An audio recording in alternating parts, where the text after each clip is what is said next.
বাঙালির সানডে মানেই মাছের ঝোল আর ভাত, নয়তো মাংসের ঝোল আর ভাত।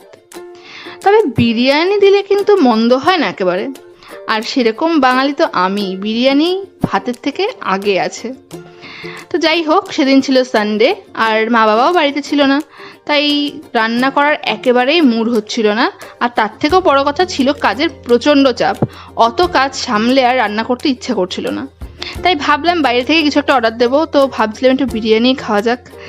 তো এমন সময় ফোন আসলো এক বিশেষ ব্যক্তির, সে হলো আমার দাদা, মানে দিদির হবু বর। তো সে ফোন করতেই বললো যে কি করছিস। আমি বললাম যে এখন ভাবছি বাইরে থেকে কিছু খাবার অর্ডার দেবো, কিছু রান্না করা হয়নি।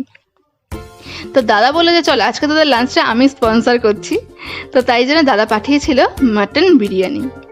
আর দেখতেই পাচ্ছ কতটা লোভনীয় দেখতে লাগছে মাটন বিরিয়ানিটাকে। সাথে দিয়েছিল হচ্ছে রায়তা, স্যালাডটা দেয়নি, দিদি একটু পেঁয়াজ কেটে এনে দিয়েছিল। আমি আবার রায়তা দিয়ে বিরিয়ানি খেতে একটু বেশিই পছন্দ করি। তোমরা কারা কারা বিরিয়ানির সাথে রায়তা খেতে পছন্দ করো অবশ্যই কমেন্টসে জানিও। আর এই বিরিয়ানিটা আমরা অর্ডার করেছিলাম অশোকনগরের 99 মাল্টি কুইজিন রেস্টুরেন্ট থেকে। এখান থেকে আমরা আগেও বিরিয়ানি খেয়েছি, আর এদের বিরিয়ানিটা সত্যিই খেতে খুব টেস্টি হয়। দেখতেই পাচ্ছ মাটনটা কত জুসি ছিল আর কত বড় একটা আলু দিয়েছে। আর এই মাটনটার সাথে একটুখানি আলু নিয়ে আর একটু ডিম ভেঙে নিয়ে সাথে একটু স্যালাড দিয়ে এই যে বাইটটা হয়, এটা জাস্ট ওয়াও। এডিট করতে করতে আমার জিভে জল চলে আসছে।